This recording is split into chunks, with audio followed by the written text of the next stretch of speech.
Today is January 5th, 2023. I just realized something.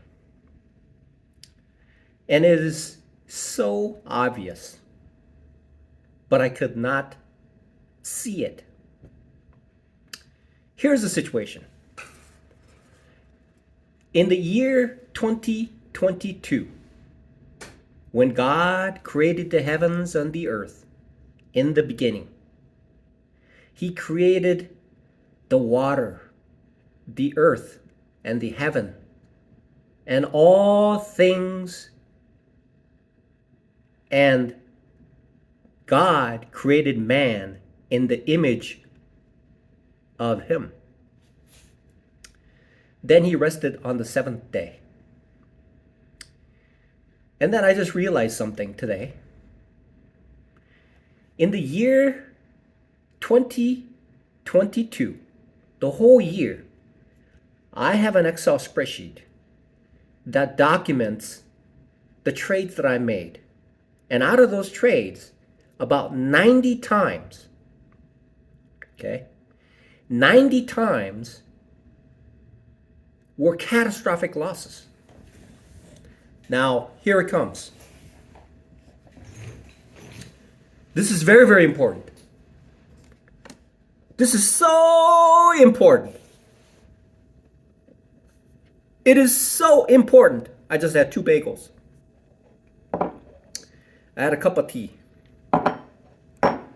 This is so important. Why is this so important? Because those 90 losses erased all the gains that I had for the whole year. And then some. Now, here's my thinking. It took a whole year, approximately plus another 5 to 6 months, to come to this conclusion. I know that there were days when the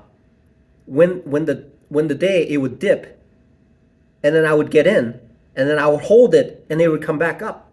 Okay, I knew that would happen. So essentially, if I were to have used a stop loss, it could have been far worse losses, but it would have been, the losses would have been smaller. So the reality is this. If I used stop losses for those 90 times, 90 days that I've lost, then my account would still be positive. That single change will completely eradicate a heavy loss and convert it into a small loss.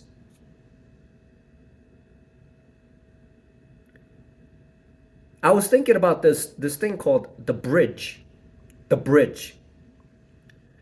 I think what happens is that everybody crosses this bridge. Whoever trades or whatever happens, everybody crosses this bridge. And this bridge is just a single bridge. There's no other way to escape this bridge. And there's no way to go to the other side without using this bridge. And that bridge is to strictly enforce the stop loss.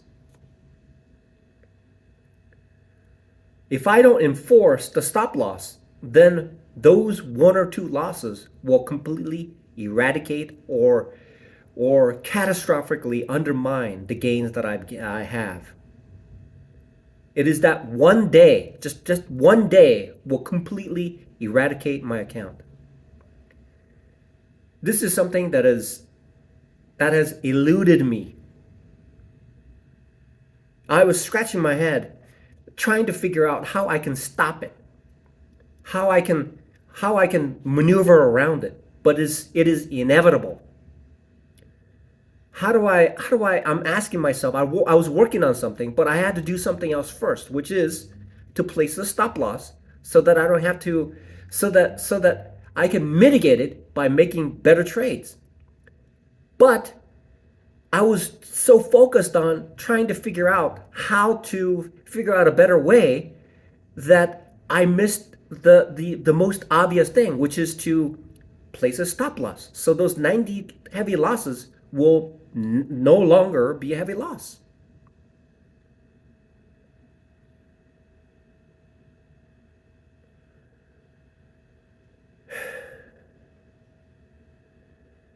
So today, even today, I made three trades. Three trades. One of them was Boeing, one of them was Costco, and the other was um, what was the other one?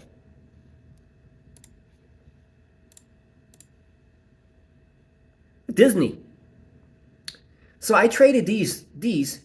I made a small profit on Disney. I made a small profit on Boeing, but I lost uh, a medium sized on Costco. And I thought this morning I made a couple mistakes. First of all, I got in way early on the front side on that stock. That was the first purchase I made. The second part is I thought to myself, I need to set this stop loss. I have to set the stop loss, but I didn't set the stop loss on this. Even still, I'm having some issues with the stop loss.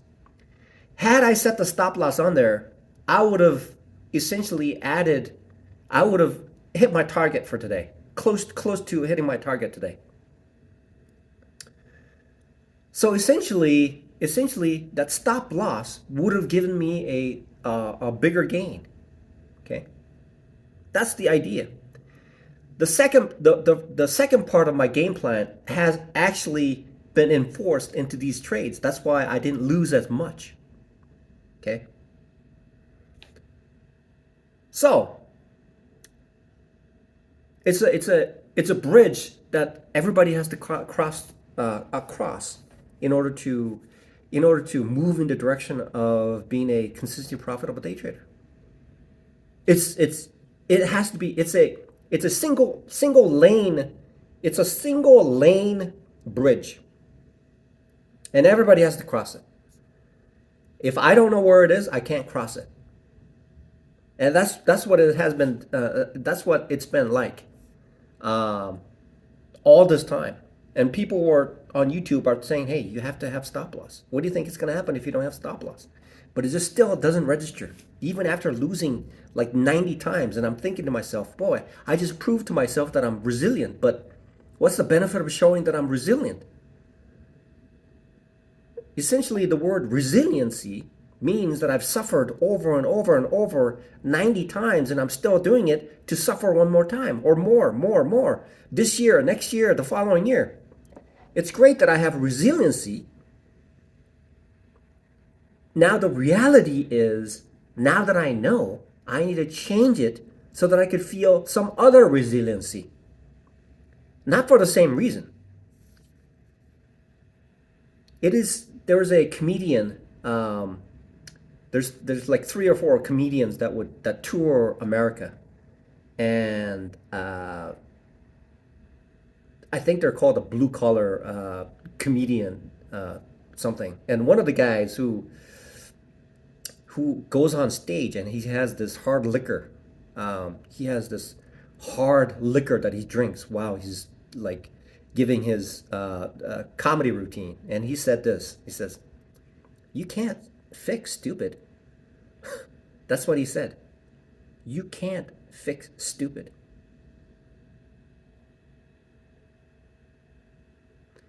And people laugh at it. And how true it is. It really is. Think about this. For the past 1 year, I've lost like essentially eradicated everything. So I would have like long stretches, like 1 or 2 weeks of stretches, essentially 1 or 2 weeks with small losses in certain cases because I was able to maneuver around it. Essentially being lucky at that point. And then a day later, after 2 weeks of gaining, then just I would be like holding on to something. I get in and I'd be holding on to something and I would add and I would buy some others and then essentially put every penny that I have at risk at that moment. And then I would see the market move against me, essentially the market would do this, and then once I get in, then it does this. It waits. It waits for me to get in, and then tanks, and then goes on a dive like this. It's like Mark Twain. How do you cook a frog? You turn up the heat slowly from the comfortable water temperature. Put the frog in. The frog is just like belly up, like swimming in heaven, because the water temperature is so nice. Then the burner slowly turns on. A minute later, it gets a little 1 degree higher, and then 1 degree higher. That's what the stock market does. It does this. It looks like it's gonna go up, and then I get in and I add. Oh boy, look, it's going up, and then it starts to just it doesn't just do this. It just does this all day to the end of the day. And my mindset is this. I'm thinking, oh my God, I have everything in there, but it's okay. It's gonna recover. And then my mental capital is like burning. It's like it's furious. It's like, not yet though. It's slowly being turned on. It's slowly feeling it. It's slowly feeling it. And then towards like maybe 3/4 of the day afterwards, then the maximum pain occurs. Whereupon I'm thinking to myself, oh my God, I'm going to lose 60% of my account just in that one day, because I didn't have a stop loss. And I'm seeing every trade that I made just incredibly be red. And my mind is like, it's like it is like in the olden days, after the trial was done, and when they made a conclusion about a particular individual, they would have 4 strong oxen, and every one of my limb is tied to those oxen, and these oxen are pointed north, west, south, and east. And then the driver would whip the 2-ton oxen each way, and then you know what happens. At that instant, when it feels like the oxen are just stretching me apart, then I have to sell, get out, because it's so painful. Okay, that's how it has been. But if I were to have used a stop loss, I would have, being a frog, said, oh, hey, it's supposed to be warm and nice and nice in here, but it changed by 1 or 2 degrees. You know what? I need to get out. So hopefully this year, which means essentially what this means is this. If I use a stop loss, it means that if I were to remain doing the same thing over, I'm going to be stopped out maybe 95 times, 95% of the time. Somewhere around 90% of the time I'll be stopped out. So essentially each stop out is significant, and the 10% of the time that the gains are made will not be able to surpass the amount of loss that I've incurred, which means that I have to focus more closely on my entry point and the stock selection. Those 2 things will allow me to this is essentially, stop loss is going to essentially force me to make a better entry and make better stock selection. And hopefully this year, I made a resolution, and one of the resolution is to use the stop loss. And I've already fell off the bandwagon here today with that Costco. Fortunately, I broke even essentially today, but that single one just erased the gains that I had on Boeing and Disney. So that's how it's going to be. I already know now. I've crossed that bridge. I've crossed the bridge, and everybody has to cross that bridge. You cannot trade successfully without crossing that bridge. Because the success rate varies based on certain criterias. One of the ways to have a higher percentage of win rate is to expand upon the stop loss. If I were to make it wide, essentially not having a stop loss, eventually what the stock will do is either today or tomorrow, the next day, it'll rebound and come back up. Sometimes, in a lot of cases it will, and that will provide a higher percentage rate. The reality is, when that happens, there could be one or two situations where it'll completely eradicate the account. That's the reality of the situation. So, so this is the bridge that I have crossed over. And I pray to God.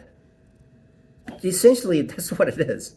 Okay, the first step is stop loss, better stock selection, right? A better stock selection, and then entry.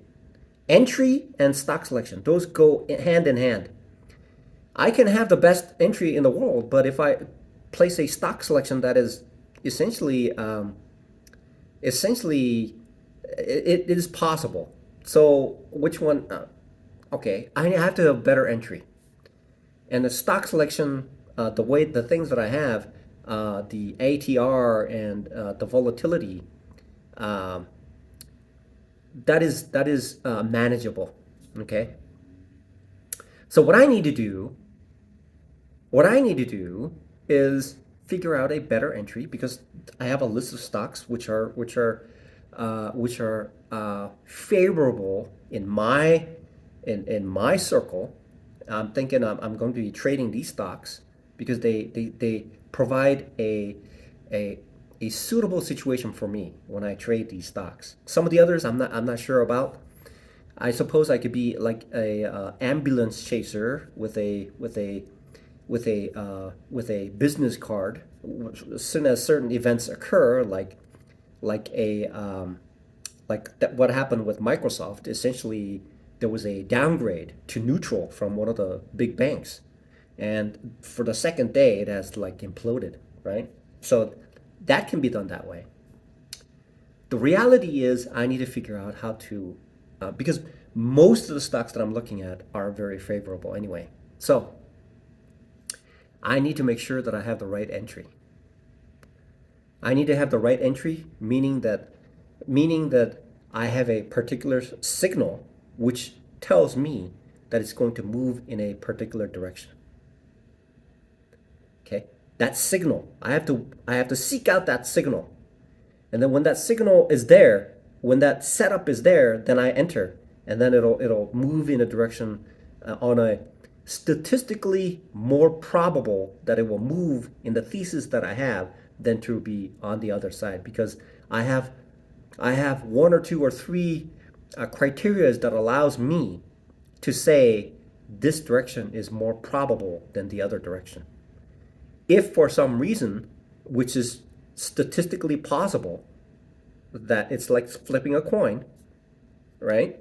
Statistically speaking, it's 50-50. I think, right? So if I take a penny out, I throw it up, statistically it's 50-50. Heads or tails, 50-50. So I use certain criterias. Like, let's say FOMC came out yesterday and says, hey, we're gonna raise interest rate by 75 basis points. Okay. The market's going to go down. Right? And so I need to move in that direction. So then because in the morning what could happen is that there's like pre-orders that were made will cause certain stocks to just jump up regardless of that statement. It'll be artificially moved. And then once the market becomes saturated with the knowledge of the FOMC's statement about raising interest rates, and sure enough they take action on it, what that will do is cause the stock to move down. So entry is very important, right? I could place the entry the night before and say buy the open, but the buy open may be something different. Or sell the open. Sell the open. It's so something could cause that. Maybe the oil will like raise the price of oil, right? And so these things need to be considered. So the entry point is very, very important.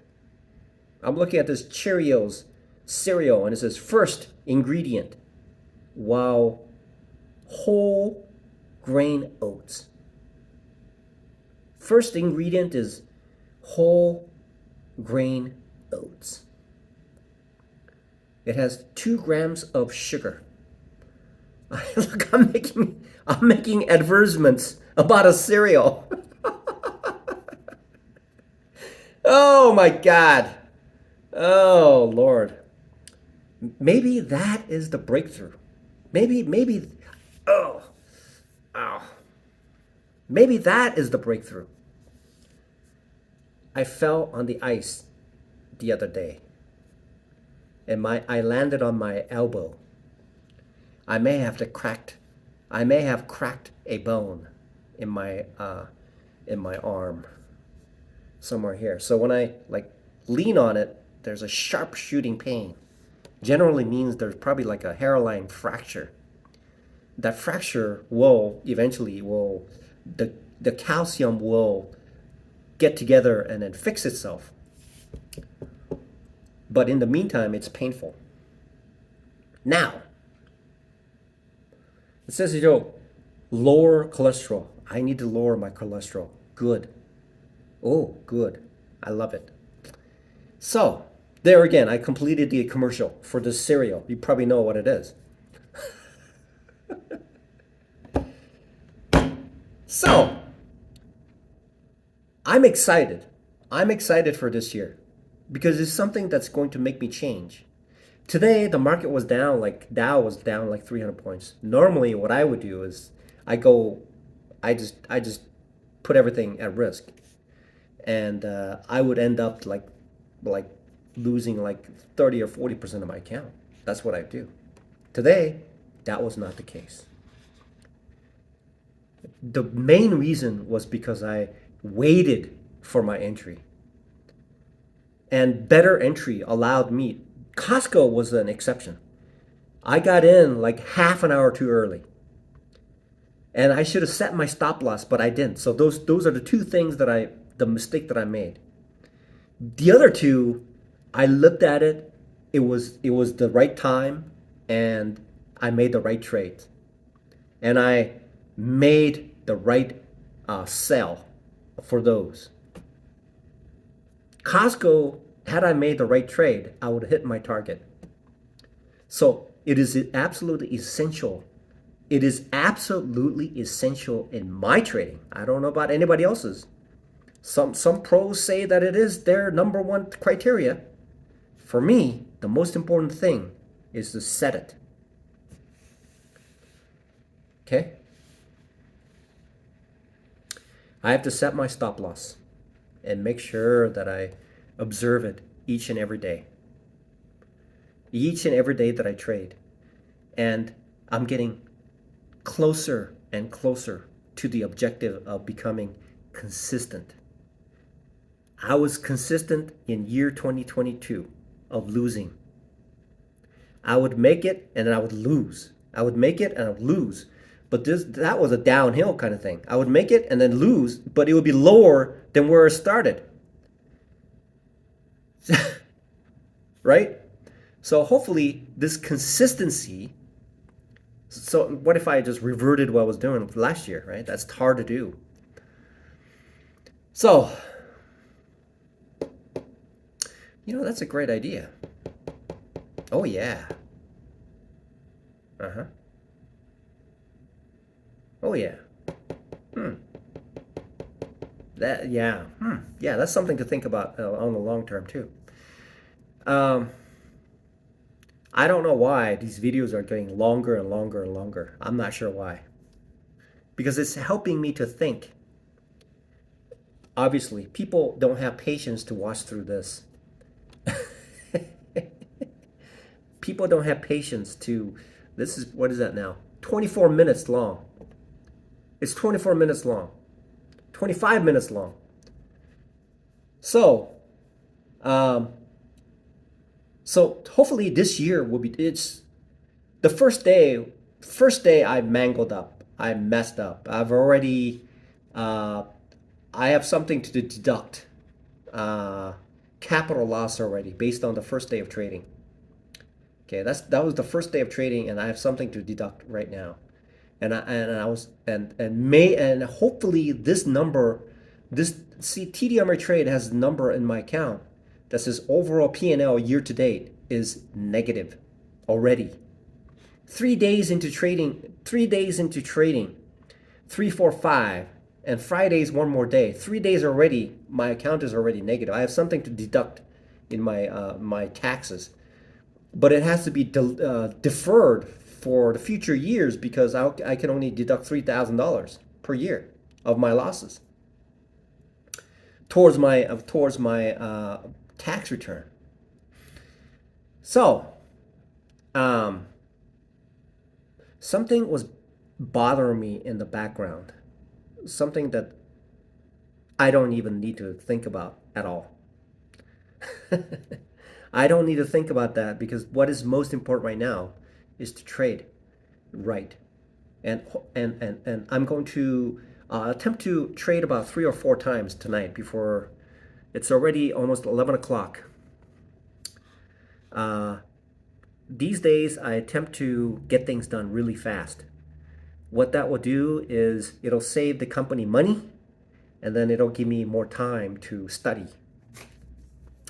And I know that I certainly will not become rich washing dishes, okay? Um, and in order for me to pay my restitution, which is the interest alone, is going to probably, it's, the interest alone, it will probably make it incredibly difficult to catch up at all. That is why it's imperative that I make this work. When I make this work, um, I will pay it off as soon as possible. And whatever happened, it doesn't matter. I've already forgiven everybody. So whether other people have angst against me matters none. I have forgiven, and what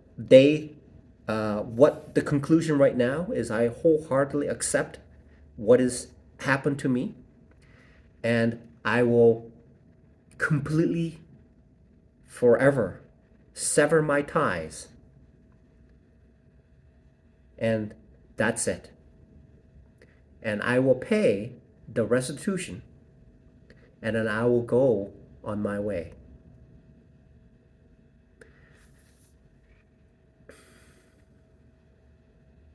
I was trying to figure out what in the desert Jesus Christ was tempted 3 times. One of them was turn rock into bread.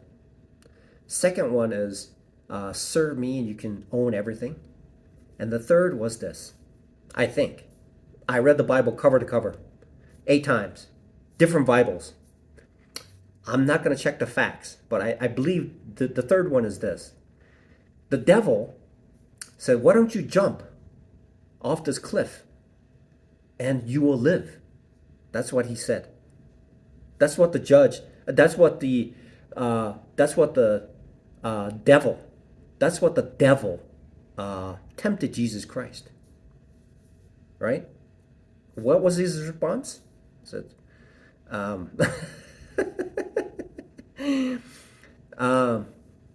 I believe the response, I can't remember exactly what the response is, but I believe it's like this. A man who was possessed by demons, and Jesus Christ said to the demon, be gone. And what did the demons do? Be gone. So,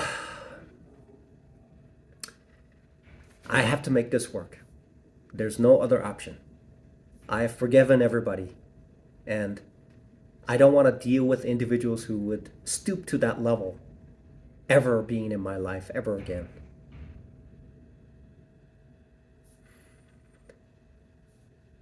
So I will pay the restitution. In order for me to pay the restitution, I have to have this side hustle. Washing dishes will help me buy socks, put food in my mouth, and put gas in my car, and provide insurance, and allow me to sleep in a 9x9 room for the time being. But when my health decreases because I'm old, and that is right around the corner because I'm 53 years old. So, when I make this work, I will be able to pay the restitution off. I will be able to, there's a couple things that I want to do. There's a couple things that I need to acquire. Once I acquire those two things, by making this successful, it means that when I've acquired those two things, I have succeeded in what I have set out to do. Which means the day after that is essentially I have essentially I have made myself into a person who has a viable career. That's what it means. It's a viable career. And when that happens, I know something good will happen. And what I'm hoping to do is make myself get to a point where I free myself from this situation of being financially helpless right now by having the skill set to generate my own income on a consistent basis, weekly, monthly, yearly, for a very long time.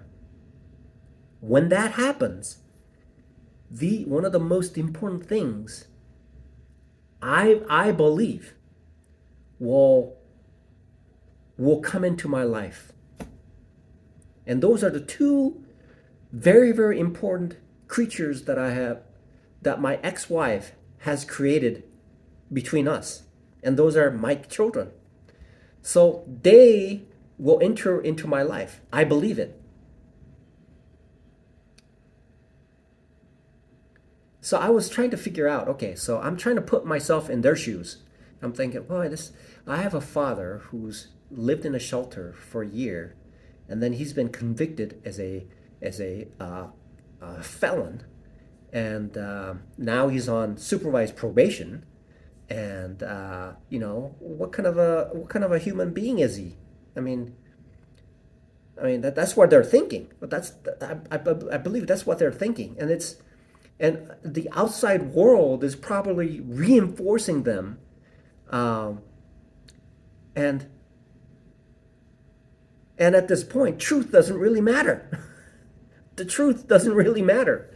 So I'll get to that point, and I believe that eventually, there's a little heart there, right? The cereal, all right? It's okay. I'll get straight to the point. Costco. Okay, I'm making another advertisement about Costco now. Okay, Costco is the one that took most of my money today. So Costco has sales on Cheerios, and Cheerios, like about a year ago, I was telling my buddy, I said, hey, Cheerios are really, really good for you. Little did I know is that it is really good. Okay, cholesterol. I'm certain many people have cholesterol issues. I have cholesterol issues. So even though it doesn't it used to not taste very well, but after having these cereals that are like full of sugar, after a while, it just the sugar just invades. It just becomes too overwhelming for an old guy like myself. For young people, they just burn it off, right? They'll run around and do things, and the sugar would just completely be just out of the system. But for an old guy like myself, this Cheerios is, I mean, it's the box is so well placed, and there's a heart there, right? So I was talking about my kids, and I turned around and saw a little heart there, right? So apparently, it's good for the heart. So maybe one of these days my kids will see this and they'll get a chuckle out of this. So hopefully this is the year. I'm last year, like start of last year, I said to my a trading buddy, I said, this is gonna be the year, and no, it was it was not the year.